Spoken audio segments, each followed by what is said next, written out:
दुखी होती है? बोलो हाँ। यदि बाप के आगे उसका बेटा मर गया तो समझ लो ये राजा का पाप है। राजा का पाप पुत्र को प्रजा को भोगना पड़ता है। पापी राजा है। राम के राज्य में कोई स्त्री विधवा नहीं होती थी। जब राम राजा बने, राम राजा बने उसके बाद कोई बेटा बाप के आगे नहीं मरता था। राम जब राजा बने तो राम के राज्य में कुत्तों को भी न्याय मिलता था। किसे न्याय मिलता था? कुत्तों को भी। वाल्मीकि रामायण में एक कुत्ते की कथा है। एक कुत्ता था, एक भिखारी जा रहा था तो कुत्ते ने भौंकना शुरू कर दिया, भौं भौं भौं। तो भिखारी ने एक डंडा लिया और कुत्ते के पांव में मारा तो कुत्ते की एक टांग टूट गई, एक पांव। तो कहीं कहीं करता हुआ 3 पांव से राम जी की तरफ भागा। राम के दरबार में देखो, राम ऐसे राजा हैं जिनके दरबार में कुत्ते को भी रोका नहीं जा रहा। कुत्ता भी आया, राम। और आपको एक बात बताएं, राम के राज्य में कुत्ते भी बात करते थे, कुत्ते भी बोलते थे। उनकी ऐसी भाषा थी जिस भाषा को समझा जा सकता था। कुत्ते ने कहा, राम हमें न्याय चाहिए। राम ने कहा, क्या हुआ? बोले, मैं भौंक रहा था, भिखारी ने मुझे मार दिया, डंडा, पांव तोड़ दिया। राम ने उस भिखारी को बोला, ए यहां तू भीख मांगता है, बात ठीक है, पर ये कुत्ते को क्यों मार दिया तूने? वो कोई साधु थे, भिखारी मतलब कोई साधु भिक्षा मांगने निकले होंगे। तो साधु को लगा कि भौंक रहा, तो दिया एक डंडा जमाया। कुत्ता बोला, ये साधु ने मारा है। राम जी ने कहा, महाराज आपने क्यों मारा? बोले, महाराज देख के भौंक रहा था। तो राम जी ने कहा, कुत्ते का स्वभाव ही भौंकना है, तो वो नहीं भौंकेगा तो आप भौंकोगी क्या? वो ठीक भौंक रहा था। भाई कुत्ते को तो स्वभाव है, जिसे देखा सबको भौंकना। राम जी बोले, कुत्ता तू ही बता। कुत्ता बोला, राम इसे दंड दो। तो राम जी बोले, क्या दंड दें, तुम बताओ। तो कुत्ता बोला कि एक काम करो, इसे फलाने जगह का नेता बना दो, नेता, चुनाव लड़ाओ इसको, और आप राम जी इसको नेता बनाओ। राम जी बोले, ये न्याय, कैसा न्याय कर रहा है तू? ये तो नेता बन जाएगा तो मौज में रहेगा। कुत्ता बोला, राम जी पिछले जन्म में मैं भी वहीं का नेता था, और मैं जब नेता बना तो मैंने खूब पब्लिक को परेशान किया, पब्लिक का पैसा खाया चुरा चुरा के, तो अब मैं उसी पाप से कुत्ता बना हूं। और ये भी जब नेता बनेगा तो नेता के बाद कुत्ता बनेगा ही बनेगा, तो जब इसे कोई डंडा मारेगा तब मेरा बदला पूरा हो जाएगा।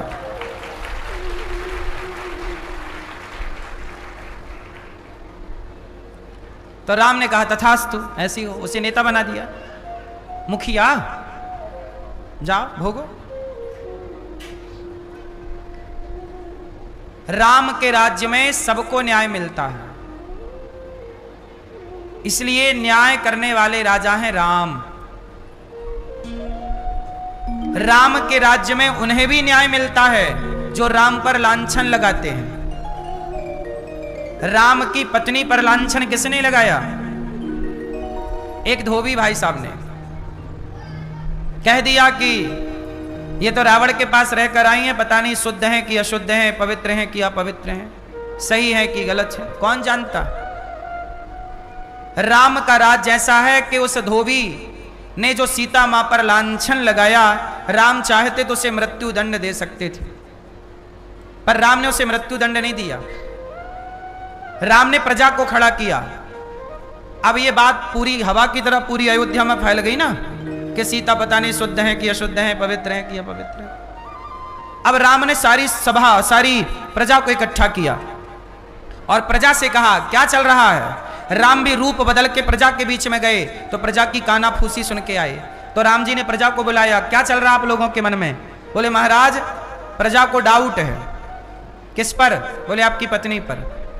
यदि आपकी पत्नी अग्नि परीक्षा दे दें तो हम प्रजा संतुष्ट हो जाएं। राम जी बोले, मेरी पत्नी अग्नि परीक्षा दे चुकी है।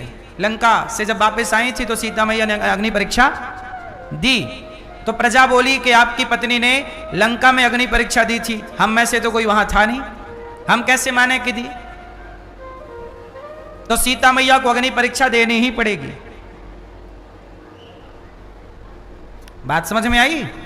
प्रजा ने क्या बोला? सीता मैया को अग्नि परीक्षा जोर से देनी ही पड़ेगी। किसने बोला? राम ने कि प्रजा ने?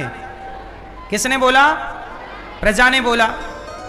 अब जब प्रजा ने दबाव डाला तो राम जी ने पत्नी से कहा, सीता मैया से, कि सुनो, लोग कह रहे हैं कि आप अग्नि परीक्षा दे दो, एक काम करो, आप दे दो। सीता मैया बोली, रघुनंदन मैं दे तो दूंगी, लेकिन अब मुझे ऐसी प्रजा के साथ रहना नहीं।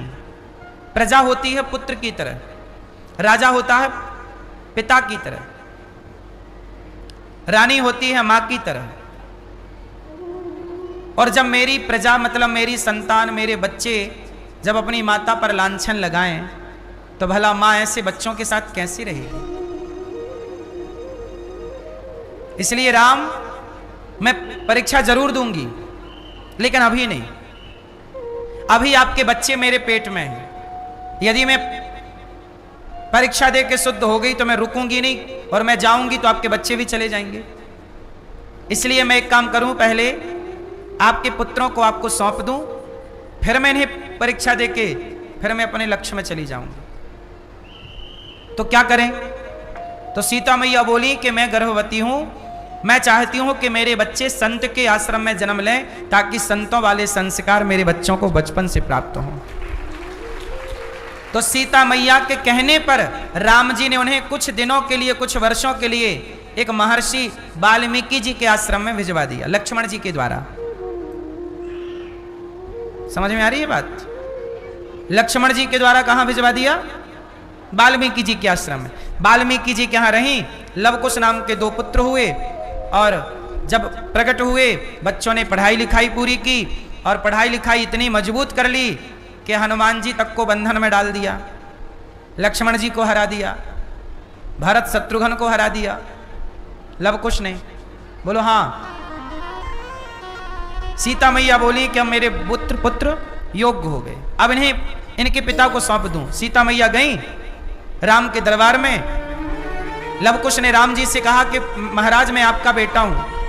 राम बोले मैं कैसे मान लूं कि आप मेरे पुत्र हैं? तब सीता मैया ने प्रमाण दिया कि महाराज ये आपके पुत्र हैं। हे पृथ्वी माता, यदि ये लवकुश राम के पुत्र हों, और यदि मैं गंगा और अग्नि की तरह पवित्र हूं, मैं रावण के यहां रहकर भी यदि मैं पवित्र हूं, तो हे पृथ्वी मां, आज मुझे अपनी गोद में धारण कर लो। जब ये बात कही तो पृथ्वी माता फट गई।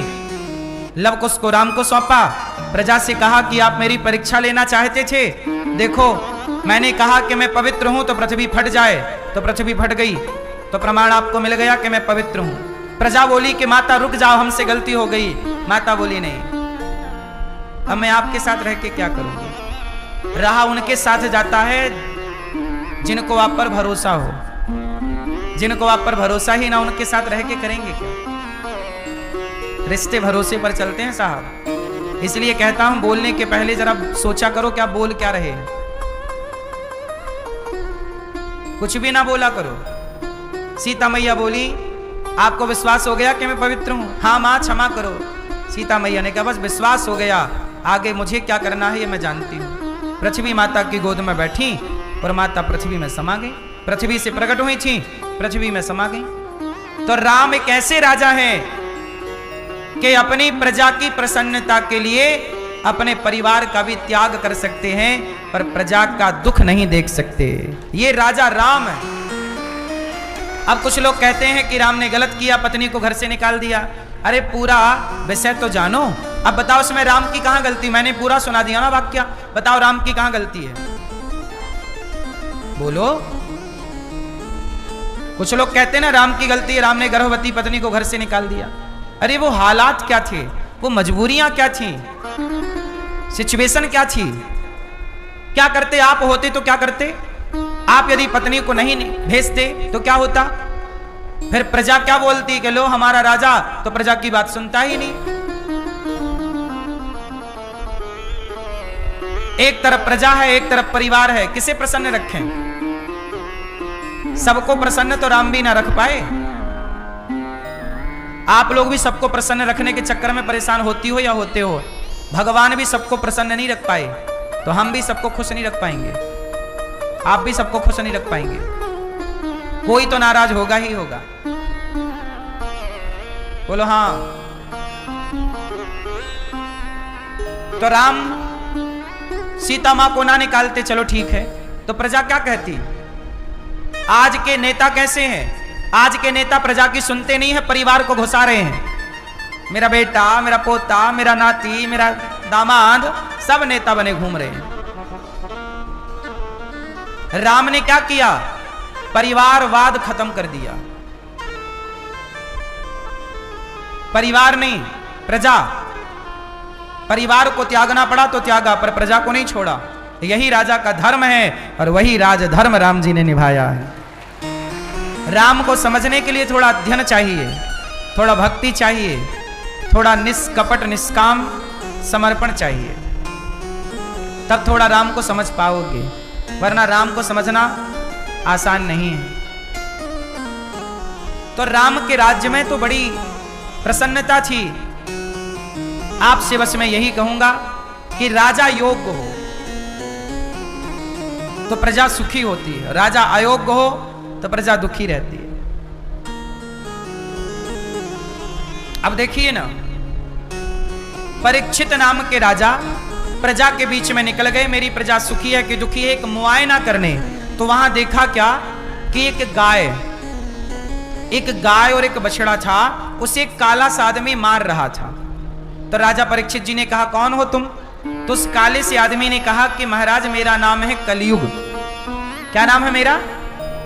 कलयुग। परीक्षित जी ने कहा, ये गैया को क्यों मार रहे हो? बछड़ा का 3 पांव टूटे हुए थे, 1 पांव से खड़ा था। आज सबसे ज्यादा दुर्गति किसकी है? गौवंश की। आज कलयुग में कुत्तों की तो मौज है। कुत्ता तो बिस्किट खा रहे हैं बिंदास, मैडम अपने बगल में सुलाती है कुत्ते को। आज तो बेचारे पॉलीथीन खाने पे मजबूर है, तो केवल गाय। दुर्दशा तो गाय की है, वरना कलयुग तो कुत्तों के लिए बढ़िया है। कुत्ते खूब भगवान का धन्यवाद देते होंगे, बढ़िया युग आया। ये युग कुत्तों का ही युग है। हाँ? इस युग में किसकी मौज है? बोलो, कुत्तों की। गैया का गोबर उठाने में दुर्गंध आती है मैडम को, वो कुत्ते की पट्टी साफ करने में बड़ा गौरवान्वित महसूस करती हैं खुद को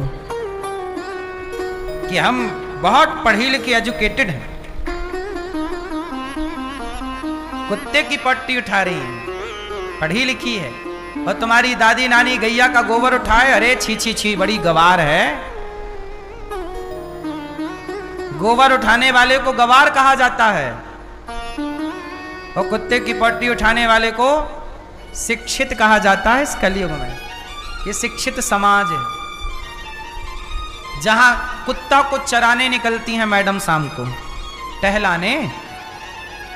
गैया चराने वाला चराए तो गवार, और मैडम कुत्ता टहलाए तो होशियार। हाँ, गजब का न्याय है भाई।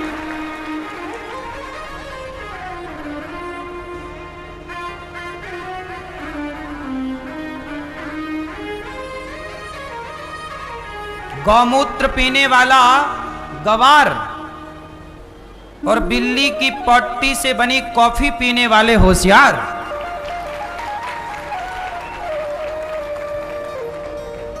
कॉफी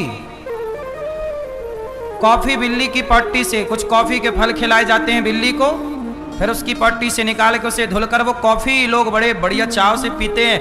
बिल्ली कैट कॉफी। उनकी शान बढ़ती है कैट कॉफी पीने में। हाँ या ना? सत्तू खाने वाली दादी अम्मा नानी, सत्तू बनाने वाली, सत्तू खवाने वाली दादी गवार, अब पिज्जा बर्गर खा के मोटा हो जाए मैडम बहुत होशियार।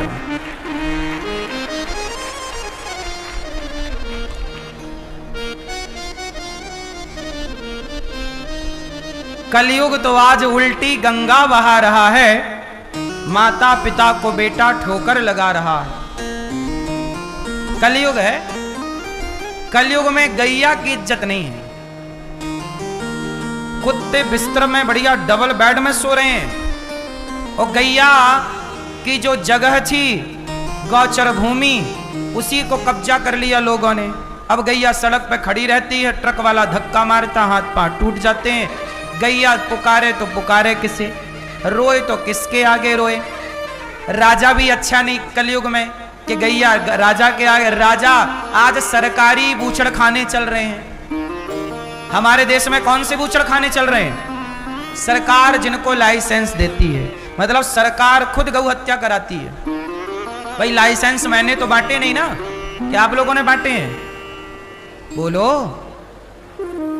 जिन नेताओं को आपने वोट दे के नेता बनाया, वही नेता उस लाइसेंस में सिग्नेचर करते हैं जहां गाय को मारना लीगल करार दिया जाता। जिस देश में राम आए तो गाय की पूजा किए, जिस देश में कृष्ण आए तो गैया के थन में मुंह लगा के दूध पिए, गाय के लिए गोवर्धन उठाया, गैया चराई। आज वो कन्हैया की गैया कट रही है और भारत के लोगों को कोई फर्क ही नहीं पड़ता।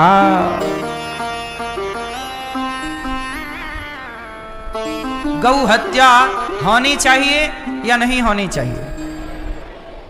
क्यों होनी चाहिए? आप लोगों ने तो वोट दिया है कि साहब करो गौ हत्या। आपने वोट देने से पहले नेता से कहा क्या कि भैया हम आपको वोट दे रहे हैं पर गौ हत्या नहीं होनी चाहिए? बोलो। जो पहली पार्टियां थी वो भी बूचड़ खाना चलाती थी, जो वर्तमान सरकारें हैं ये भी बूचड़ खाना चला रही हैं, तो अंतर क्या है फिर? वोट तो गौ हत्यारों को ही जा रहा है। अब का चुनाव हो तो जरूर पूछिएगा अपने नेताजी से, साहब गौ हत्या कब बंद करोगे, तारीख बताओ, फिर वोट डालेंगे।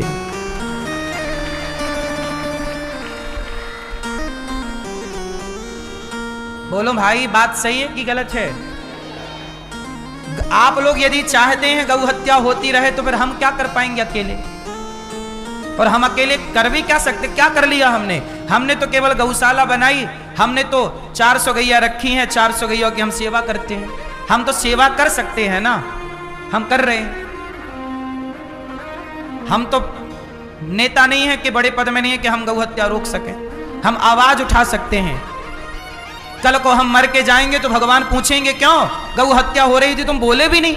कम से कम ईश्वर से कह सकते हैं कि प्रभु आवाज उठाई है, नहीं सुनी गई, वो राजा की गलती है, हमने अपना फर्ज तो निभाया।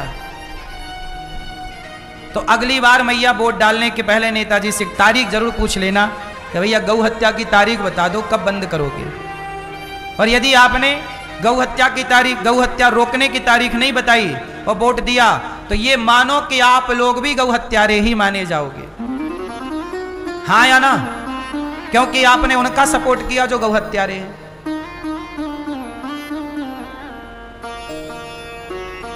देखो हमारे देश में बहुत अच्छे काम हुए, धारा 370 हट गई। देश आजादी के बाद जितना भी कचरा था मोदी जी ने साफ कर दिया।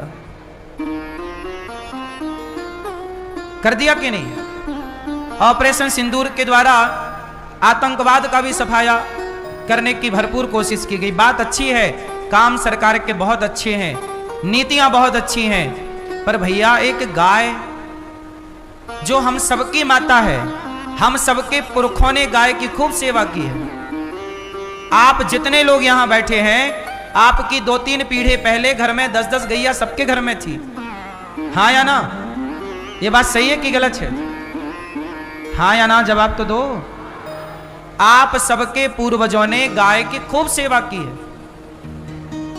शंकर जी के मंदिर जाते हो तो पहले शंकर जी का दर्शन नहीं होता, गाय का बेटा बैठा रहता है नंदी। बोलो हाँ। हमारे मंदिरों में गाय का स्थान है, गाय का प्रतीक है, प्रतिमा है। यहां तक कि सरकार ने जो सेंगोल बना रखा है उस सेंगोल में भी नंदी का चित्र है। बोलो हाँ कि ना?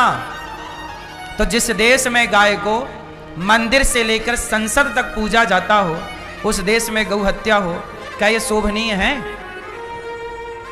बोलो मेरी मां, क्या ये शोभनीय है?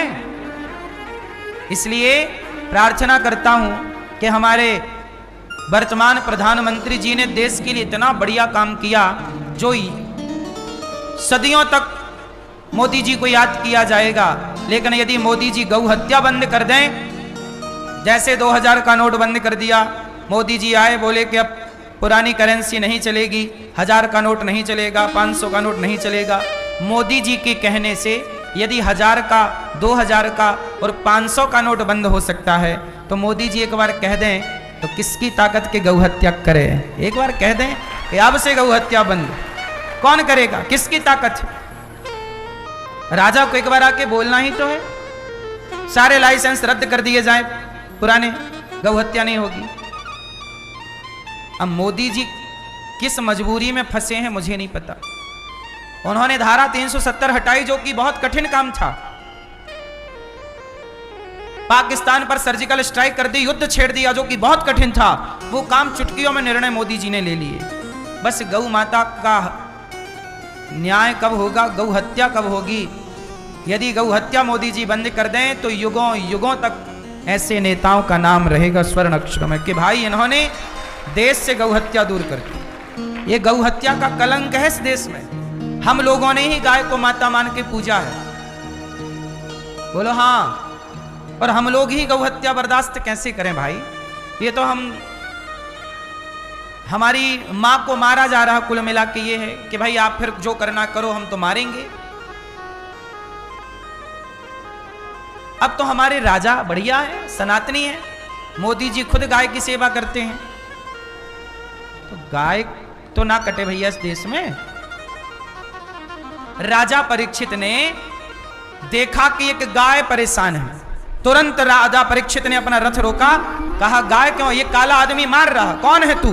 परीक्षित देखिए, हमारे देश में गाय पर अत्याचार होता तो राजा खड़े तलवार से गर्दनें काट देते थे, तूने गाय को कैसे छुआ? गाय की हत्या स्वीकार नहीं होगी। भगवान अवतार किसके लिए लेते हैं?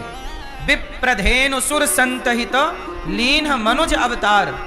भगवान के अवतार का कारण है गौ रक्षा। किसकी रक्षा? और आज बताओ गौ हत्या हो रही है इस देश में, ये सुखद है कि दुखद है? बोलो, दुखद है। इसलिए गौ हत्या नहीं होनी चाहिए। गौ हत्या के कलंक से भारत मुक्त होना चाहिए। आज जितनी भी ये घटनाएं हो रही हैं, चारों तरफ देखो लोग मर रहे हैं, कहीं प्लेन हादसा हो रहा है, कहीं बस खाई पे गिर रही है, कहीं कुछ हो रहा है, चारों तरफ आए दिन मौत की सूचना इस देश में मिल रही है। क्यों हो रहा है? ये जो गौ हत्या होगी, ये पाप कहां जाएगा? प्रजा को ही तो भोगना पड़ेगा। ये गौ हत्या का पाप कहां जाएगा, ये तो बताओ। इसलिए पाप नहीं होना चाहिए। खुलेआम तो ना हो, लाइसेंस देके तो ना हो। भाई कोई हमारे धोखे से, हमारी अनुपस्थिति में किसी मार दे, वो अलग वैसे कभी हमने देखा ही नहीं, प्रशासन ने देखा ही नहीं। परंतु आप तो लाइसेंस देके हत्या करा रहे हैं, ये तो घोर पाप है। सही है। इसलिए राजा परीक्षित ने देखा कि गौ हत्या हो रही है, गाय को एक काला साधी मार रहा है। पूछा तू कौन है? बोला मैं कलयुग हूं। कौन है तू? कलयुग हूं। कलयुग तू क्यों मारता है गाय को? कलयुग बोला कि जहां गाय होती है वहां मुझे रहने नहीं देती। सोचिए, जहां गौ सेवा है वहां कलयुग का प्रभाव नहीं है। कलयुग बोला महाराज आपके राज्य में तो मेरी कोई कीमत ही नहीं, मुझे रहने के कुछ स्थान दे दो, मैं बहुत गलत हूं, बहुत पापी हूं। कलयुग बहुत बुरा है, पर कलयुग में एक अच्छाई भी है। बताओ कलयुग में क्या अच्छाई है? मैया खड़े हो तो बैठ जाओ, मेरी माँ जा रही हो तो जाओ, खड़े तो ना रहो बीचों बीच मेरी माँ। खड़े होके कथा नहीं सुनना चाहिए, बैठ के सुनना चाहिए। कथा सुनना भी एक मर्यादा है। सुनो ध्यान से। राजा परीक्षित ने कलयुग को कितने कमरे बनवाए? जोर से। कलयुग तू 4 जगह रहना। कहां? द्यूतम, पानम, स्त्रियः, सूना। कलयुग कहां रहेगा? कलयुग को परीक्षित ने पहला स्थान दिया जुआ। जहां जुआ होगा कलयुग वहां चले जाना, खेलने वालों की बुद्धि भ्रष्ट करना और सर्वनाश कर देना। इसलिए जो जुआ खेलता है उसका सर्वनाश होता ही होता है। इसलिए आप जुआ ना खेलना। आज के लड़के लड़कियां जुआ खेलने लग गए। क्रिकेट आजकल क्रिकेट नहीं रहा, आजकल क्रिकेट जुआ बन चुका है। बोलो हां कि ना? आजकल बड़े बड़े सुपर डुपर स्टार जुए का प्रचार करते हैं, खुलेआम प्रचार हो रहा है। किसका प्रचार हो रहा है कलयुग में? जुए का। यहां जुए का प्रचार हो रहा है और साधु संत जो बेचारे सही रास्ता बता रहे हैं उन्हें यह समाज पाखंडी कह रहा है। कलयुग है भाई, यहां सब उल्टे ही होंगे काम। गलत करने वाले को लोग सही मानेंगे। अब देखो, आपके मोहल्ले में कोई शराब पीता हो, लड़की को छेड़ता हो, गांजा पीता हो, उससे कोई एक शब्द नहीं बोलता कि भाई तू शराब क्यों पीता है, तू लड़की क्यों छेड़ता है, तू गांजा क्यों पीता है। गलत करने वाले को कोई एक शब्द नहीं बोलता। लेकिन आप तिलक लगाओ, गले में तुलसी की माला पहनो तो पड़ोसी बोलेंगे अरे बड़े पंडित बन रहे हो, बड़ी मीरा बन रही है।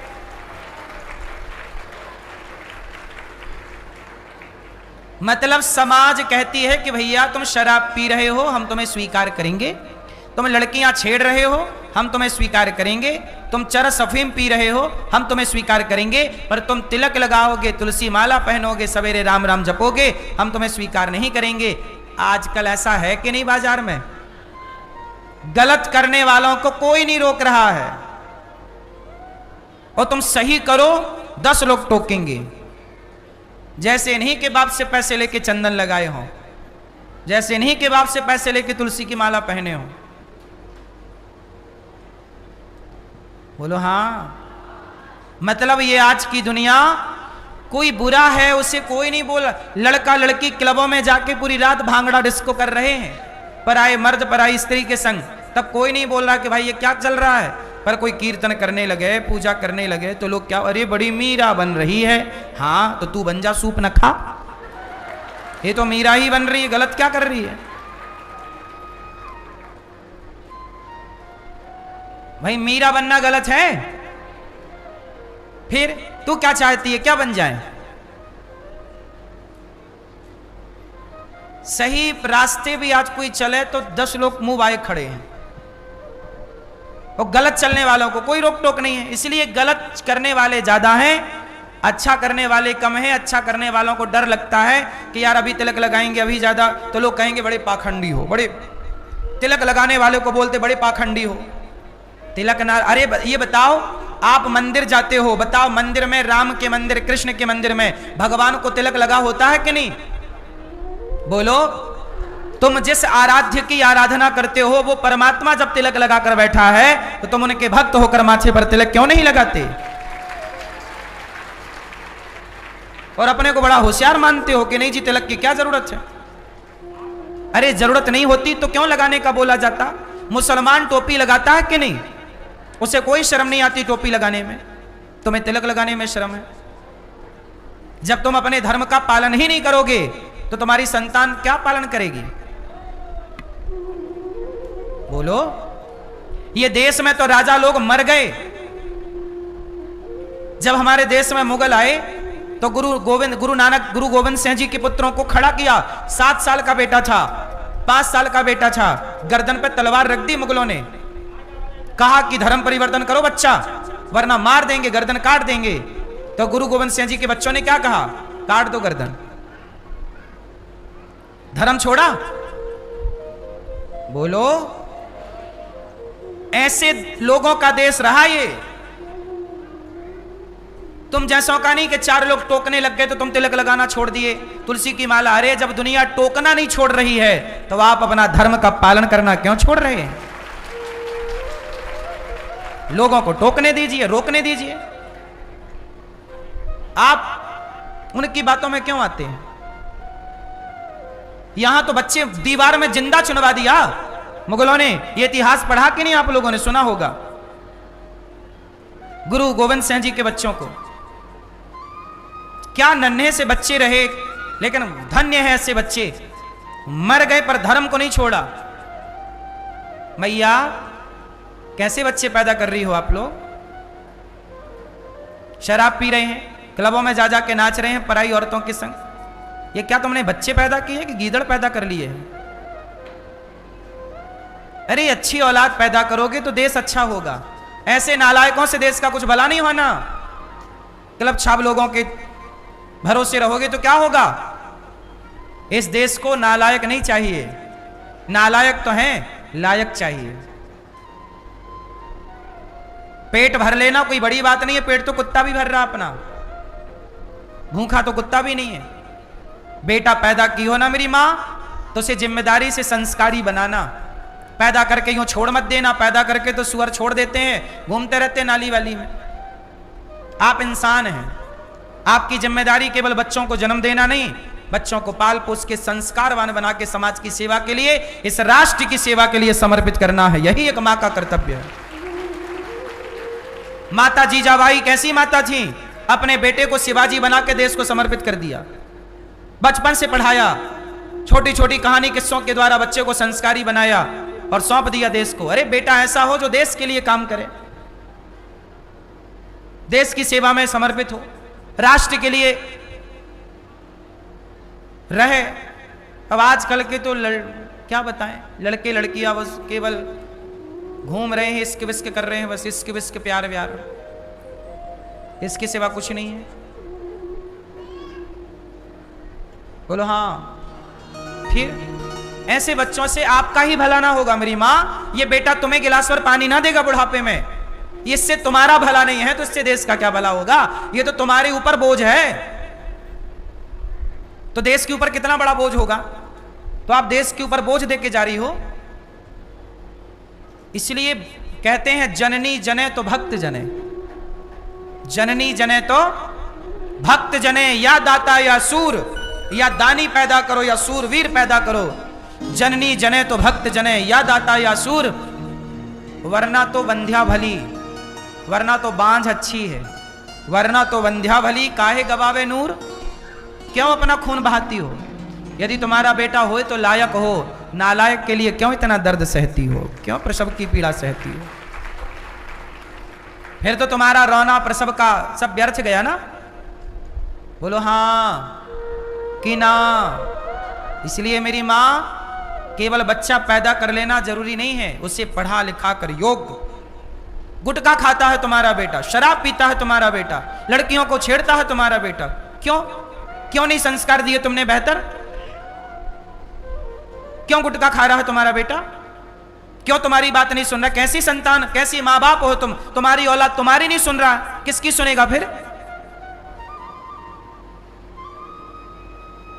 तुम लापरवाह मां बाप। केवल बच्चे गलत नहीं हैं, आज के बच्चों से ज्यादा गलत उनके मां बाप हैं। तुम्हारा बच्चा तुम्हारी नहीं सुनता, इस समय गलती तुम्हारी है कि तुम्हारी औलाद की? जब सुनता था तब क्या सुनाया उसे? जब सुनता था तुम्हारा बेटा तब तुमने उसे हरिश्चंद्र की कथा सुनाई? जब सुनता था तब राम का आदर्श सुनाया? नहीं सुनाया। तब तो Soni Johnny Johnny Johnny yes papa सुनाती रही, और अब रो रही हो कि बेटा सुनता नहीं है। अब तो तुम्हें मारेगा भी वो बेटा, फिर ना रोना कि बेटा मारता है, तुम इसी लायक हो। तुम्हारा बेटा तुम्हें आंख दिखाता है, तुम इसी लायक हो। तुमने अपने मां बाप होने का कर्तव्य कितना पूरा किया कि तुम्हारी संतान होने का फर्ज निभाए। केवल संतान का ही फर्ज नहीं होता, मां बाप के भी कर्तव्य होते हैं। वो कर्तव्य तुमने पढ़ा है या उस पर तुम चले हो? हर इंसान अपने अपने कर्तव्यों का ईमानदारी से पालन करता तो आज ये देश की दुर्गति ना होती, वृद्धाश्रम बनाने की आवश्यकता ना पड़ती। जो बोया है वो तो काटना पड़ेगा। कलयुग का पहला ठिकाना जुआ, इसलिए जुआ ना खेलना, ना बच्चों को खिलाना। खेलें तो 4 थप्पड़ जमाना। ऐसे बच्चे हों कि आज्ञा पालन करने। बेटा कैसा होना चाहिए? राम कैसे बेटा है? बाप ने कहा वनवास जाना है, जी पिताजी। एक बार भी पलट कर नहीं पूछा क्यों जाऊं, मेरी गलती क्या है? मां ने कहा वनवास जाना, जी मां जी। बाप की मां की आज्ञा का पालन करे वही पुत्र है, वरना पुत्र काय का मूत्र है। हाँ या ना? काय का पुत्र है ये? तो मां बाप की आज्ञा का पालन तो करता नहीं है, पुत्र काय बात का है? नालायक एक नंबर का। इसलिए आज्ञा का पालन जरूरी है। मां कह रही है कि बेटा ये गलत है तो मान लो ना, बाप कह रहा है ये गलत है, मानो। कलयुग का पहला ठिकाना जुआ, दूसरा पानम, शराब। जहां शराब है वहां कलयुग है। शराब ना पीना वरना सर्वनाश होगा। जिनने पिया देख लो उनके घर जाके। शराब पीकर परेशान है पत्नियां, शराब पीकर के परेशान है उनके पुत्र। आदमी शराब पीता है, पत्नियां भोगती हैं। भैया आप लोग भी पीती हो शराब? आजकल तो एडवांस महिलाएं भी पीने लग गई। पुरुष तो पीते ही पीते थे, महिलाएं पीने लग गई। कौन भैया पीती है इनमें से?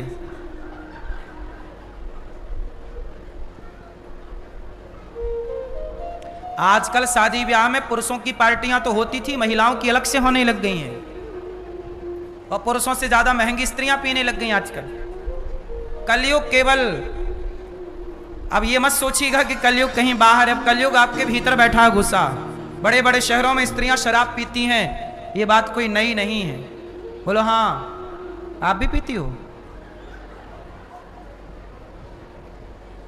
शराब पीना, देखो वैसे आप मेरे पैसे से तो पीते नहीं हो, पर मैं केवल एक इंसानियत के नाते, क्योंकि धर्म जो कहता है, भागवत जी में, पुराणों में, वेदों में जो लिखा है, हम तो वो बताएंगे। शराब पीने को पाप की श्रेणी में रखा गया।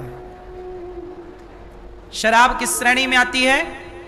पाप की श्रेणी में। जुआ, शराब, पराई स्त्री, परपुरुष और मांसाहार, हिंसा और चोरी, ये सब पाप की श्रेणियां हैं। 5 प्रकार के पाप होते हैं। कितने तरह के पाप होते हैं? 5 तरह के। इन 5 तरह के पापों में कलयुग का वास होता है। पहला पाप जुआ, दूसरा शराब पीना, तीसरा पराई स्त्री, पराई पुरुष का संबंध, ये पाप है और कलयुग भी यहां है। और चौथा मांसाहार, जीव हत्या, मछली मारते हो तब ना खाते हो, मुर्गी मारते हो तब ना खाते हो, तो हत्या पाप है। और 5वां चोरी से कमाया गया धन, बेईमानी से, भ्रष्टाचार से कमाया गया पैसा। 5 जगह कलयुग होता है। यदि आप इन 5 से बच गए तो जीवन सफल होगा, वरना आए हो, पिछला पुण्य किया होगा तो अच्छा शरीर मिला, पैसा मिला। अब तुम शराब पी के उन्मत्त हो रहे हो तो अगला तुम्हारा फिर दुखद होना है, याद रखिएगा। आज जो आप लोगों को मिला है पैसा, पद, ये पिछला कोई पुण्य किया होगा आप लोगों ने तो सब कुछ बढ़िया मिला।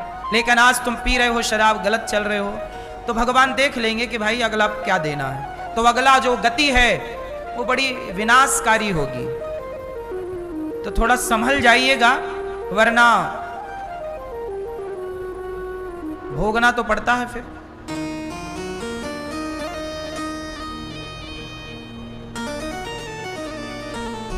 राजा परीक्षित ने कलयुग को 4 कमरे बनवाए। 5वां, राजा परीक्षित के सिर पे मुकुट था। वो मुकुट जरासंध का था, तो राजा परीक्षित को जरासंध के मुकुट पहनने के कारण, क्योंकि वो भी दूसरे का आपने पहन लिया, तो राजा परीक्षित जी के सिर पे आके कलयुग बैठ गया और राजा परीक्षित जी से अपराध हो गया। उन्होंने एक साधु का अपमान कर दिया। किसका अपमान कर दिया? संत का अपमान कर दिया। तो संत के गले में मरा हुआ सांप डाल दिया। तो संत के पुत्र, समीक जी के पुत्र श्रृंगी ऋषि ने उन्हें श्राप दे दिया कि राजन, तुमने क्षत्रिय होकर साधु का अपमान किया है। जिन संतों का आदर करना चाहिए, जिन संतों की इज्जत करनी चाहिए उन संतों का अपने घोर अपमान किया जाओ, हम तुम्हें श्राप देते हैं। इति लंघित मर्यादम, तुमने मर्यादा का उल्लंघन किया। तक्षकः सप्तमे हनि, आज से 7वें दिन तक्षक तुम्हें डसेगा और तुम्हारी मृत्यु होगी। राजा परीक्षित जी को जब आप संत का, साधु का तिरस्कार करते, अपमान करते हैं तो आपकी उम्र घट जाती है, और किसी साधु संत का सम्मान करते हैं तो संत आशीर्वाद देते हैं, आपकी उम्र बढ़ जाती है। संत जी के अपमान से राजा परीक्षित जी की उम्र घट गई और 7 दिन की बची। कितने दिन की उम्र बची? राजा परीक्षित जी को पता चला कि मुझे 7 दिवस में मरना है, तो घर परिवार छोड़कर गंगा जी के तट पर गए, शुकताल, और हाथ जोड़कर वहां सुखदेव जी आए। कहा, सुखदेव जी मुझे 7 दिन में मरना है, बताओ मैं क्या करूं। यही सुखदेव जी 12 साल अपनी मां के पेट में थे। 12 साल बाद प्रकट हुए, पिताजी रोक रहे हैं, बेटा शादी ब्याह कर लो।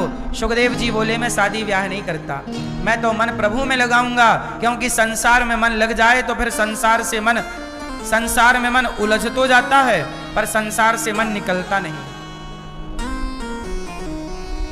इसलिए सुखदेव जी चल पड़े। ऐसे सुखदेव जी को हम प्रणाम करते हैं। नैमिषारण्य में 88,000 संत बैठे। सूत जी का आगमन हुआ। शौनक आदि ऋषियों ने कहा, कथा सुनाइए। सूत जी ने कहा कि मैं तुम्हें कथा का सार सुनाता हूं। एक बार देवता अमृत का कलश लेकर आए। राजा परीक्षित जी जब कथा सुन रहे थे, राजा परीक्षित जी को 7 दिन में मरने का श्राप लगा, तो राजा परीक्षित जी को सुखदेव जी ने भागवत सुनाई। परीक्षित जी ने कहा कि मैं 7 दिन में मर जाऊंगा, मेरी उद्धार का कारण बताइए, मैं उद्धार कैसे, मेरा उद्धार होगा। तब सुखदेव जी ने कहा, भागवत सुनो, तुम्हारा उद्धार हो जाएगा। जब राजा परीक्षित जी भागवत सुनने लगे तो वहां पर देवता आ गए। देवता अमृत का कलश लाए, अमृत लाए, और देवताओं ने कहा, सुखदेव जी प्रणाम, सुखम नत्वा वदन सर्वे स्वकार्य कुशला सुराह। देवताओं ने प्रणाम किया, सुखदेव जी ये स्वर्ग का अमृत राजा परीक्षित को पिला दो, क्योंकि इन्हें 7 दिन में मरने का श्राप लगा, और ये कथा का अमृत आप हमें पिला दो। कैसा? ऐसा किसने कहा? देवताओं ने। देवताओं मतलब देवराज इंद्र ने। तब सुखदेव जी ने कहा, क्वा सुधा क्व कथा लोके क्व काचः क्व मणिर्महान् ब्रह्मरातो विचार्यैवं तदा देवाञ्जहास्यः।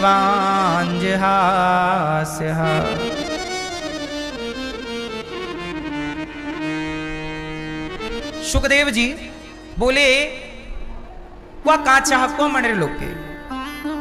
सुखदेव जी बोले, इंद्र आपके स्वर्ग का अमृत जो है वो कांच के टुकड़े की तरह है, और भागवत का जो अमृत है, भागवता अमृत, यह मणि की तरह है। हम आपका कांच लेके मणि कैसे दे दें? सोचिए, स्वर्ग के अमृत से भी अधिक महिमा भागवत जी की है। स्वर्ग का अमृत कोई पी ले तो स्वर्ग मिलेगा, पर भागवतामृत कोई पी ले तो भगवान मिल जाएंगे। अच्छा बताओ, स्वर्ग बड़ा कि भगवान बड़े?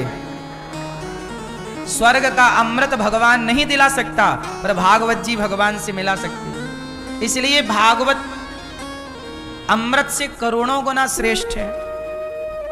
देवराज इंद्र को भागवत सुखदेव जी ने नहीं सुनाई। बोले, आप प्रेम से सुनने आते तो सुनाते, आप तो सौदागर बनकर आए हैं। स्वर्ग जाकर इंद्र को बड़ा बुरा लगा। तराजू बांधी, एक पलड़े पर भागवत जी को, दूसरे पलड़े पर स्वर्ग के सुखों को तौला, तो भागवत जी का पलड़ा भारी था, स्वर्ग के सुख हवा में झूलने लग गए। तब इंद्र घबराए, भगवान को याद किया। तब भगवान भागवत जी से ही प्रकट हो गए। इंद्र, मैं भागवत के रूप में ही हूं। भगवान ने त्रेता में अवतार लिया राम का, द्वापर में अवतार लिया कृष्ण का, कलयुग में अवतार ले लिया भगवान ने भागवत जी का। ये भागवत प्रत्यक्ष भगवान का स्वरूप है। जब भगवान श्री कृष्ण अपनी लीला पूरी करके जाने लगे तो भक्तों ने कहा कि प्रभु हम आपके बिना कैसे रहेंगे। तब भगवान ने कहा कि हम जा नहीं रहे, हम भागवत जी में समा रहे। जहां भागवत होगी, जो भागवत सुनेगा उसके हृदय में हम प्रवेश करेंगे। कथा कानों से भीतर जाती है तो हम कानों से प्रविष्टः कर्ण रंध्रेना, कानों से भीतर जाएंगे उसके। इसलिए कथा सुनने वाले के भीतर ही भगवान होते हैं। जो कथा नहीं सुनता उसके भीतर भगवान से प्रेम हो ही नहीं सकता। भाई प्रेम कहां से होगा? कोई कथा ना सुने, सत्संग ना करे तो भगवान से प्रेम नहीं कर सकता। कथा के बाद ही प्रेम प्रकट होता है। बिना कथा के प्रेम प्रकट हो ही नहीं सकता। अच्छा एक बात बताओ, आपका बच्चा पैदा हुआ, एक हॉस्पिटल में एक स्त्री की डिलीवरी हो रही थी, बच्चा पैदा हो रहा है, उस समय महिला हो गई बेहोश, या तो उसकी आंखों में लगा दो पट्टी, और जब उसका बच्चा पैदा हो तो उसी हॉस्पिटल में 3 बच्चे और पैदा हुए उसी दिन। तो 4 बच्चे पैदा हो गए, 3 और के और एक तुम्हारा। वो चारों बच्चों को एक साथ लिटा दिया जाए और फिर माँ के आंखों से पट्टी हटाई जाए और कहा जाए इन चारों में अपने बच्चे को पहचान लो। बताओ भैया, पहचान लोगी? मैया क्या बोलती तू, पहचानोगी? बोलो। बच्चा पैदा हो गया आपका, लेकिन आपने देखा नहीं। फिर क्या हुआ? आपके पति आए, आपके पिता आए, और आपके पति और आपके पिता ने बताया बेटा, पिता ने बोला बेटा ये जो दूसरे नंबर में है ये तेरा बेटा। और जैसे ही आपके कानों के भीतर शब्द गया कि ये तेरा बेटा, उसी क्षण आपने अपने पुत्र को उठाया, छाती से लगाया और प्रेम प्रकट हो गया उसके प्रति। यदि सुनती ना तो क्या प्रेम प्रकट होता? बोलो। तो जब बिना सुने पुत्र के लिए प्रेम प्रकट नहीं होता तो बिना भगवान की कथा सुने भगवान के लिए प्रेम कैसे प्रकट हो सकता है? इसलिए जो व्यक्ति भगवान के बारे में ज्यादा सुनता है, कथाएं इसलिए तो होती हैं कि कथाएं होंगी तो आपके हृदय में भगवान प्रवेश करेंगे। जैसे पुत्र का ज्ञान हो गया, ये मेरा है, सुन लिया ना बाप से या पति से या सास से, सुना नहीं होता तो 4 में तुम ढूंढ ना पाती। कण कण में ईश्वर है, तलाश लो तुम्हारी ताकत हो तो। लेकिन जब वो कण कण में रहने वाली ईश्वर की कथाएं सुनते हो, जब वो हृदय में बैठ जाता है, तब उसको कण कण में महसूस करने की आपके भीतर क्षमता पैदा हो जाती है। तब प्रेम प्रकट होता है सुनने से। मीराबाई कथा सुनती हैं, सत्संग करती हैं, तब भगवान की याद में रोती हैं। सत्संग ना करे तो रोए कैसे? रोए ना तो प्रेम कैसे प्रकट हो? ये प्रोसेस है। भक्ति क्या है? माला जपना भक्ति है, जपो माला। आप कथा ना सुनो, केवल माला जपो, भगवान मिल जाए तो बताना मेरे से। माला जपने में मन ही नहीं लगेगा बिना सत्संग के, जप लो माला। इसलिए माला जपने से पहले कथा सुननी पड़ेगी।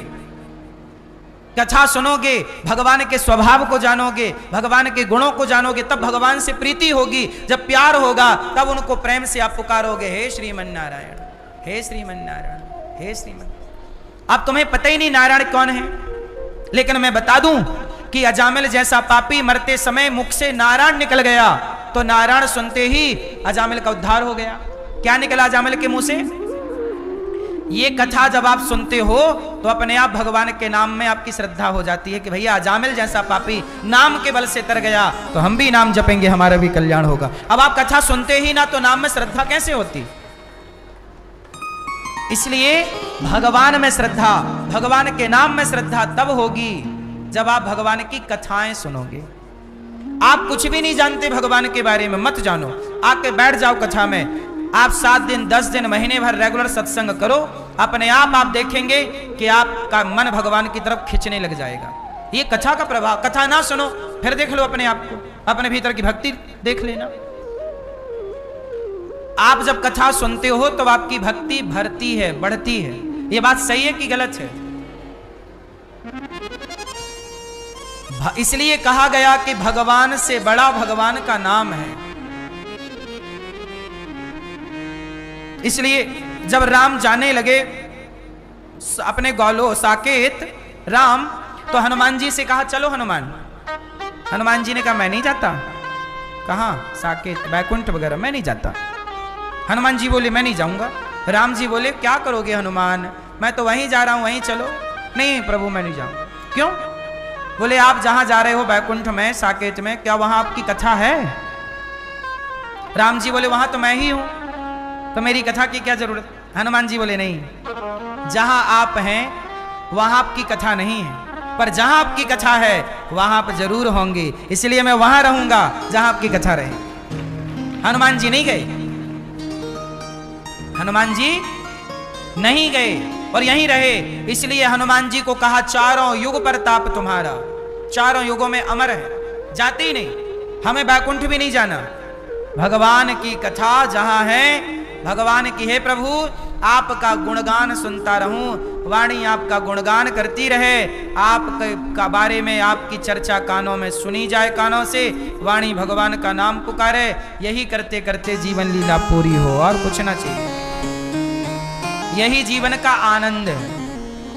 किसी को मिलता होगा शराब पीने में सुख, किसी को मिलता होगा मांस खाने में सुख, किसी को मिलता होगा चरस अफीम गांजा में सुख, किसी को मिलता होगा स्त्री पुरुषों में सुख, पर अपना सुख तो भगवान का नाम, भगवान की कथा है, यही अपना परम सुख है।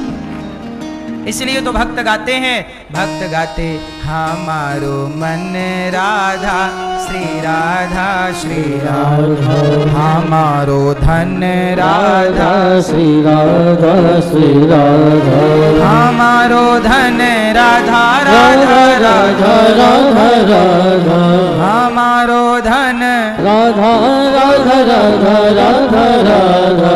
तुम्हारा धन होगा पैसा, तुम्हारा धन होगा सोना, पर हमारा तो धन, हमारो धन राधा श्री राधा श्री राधा।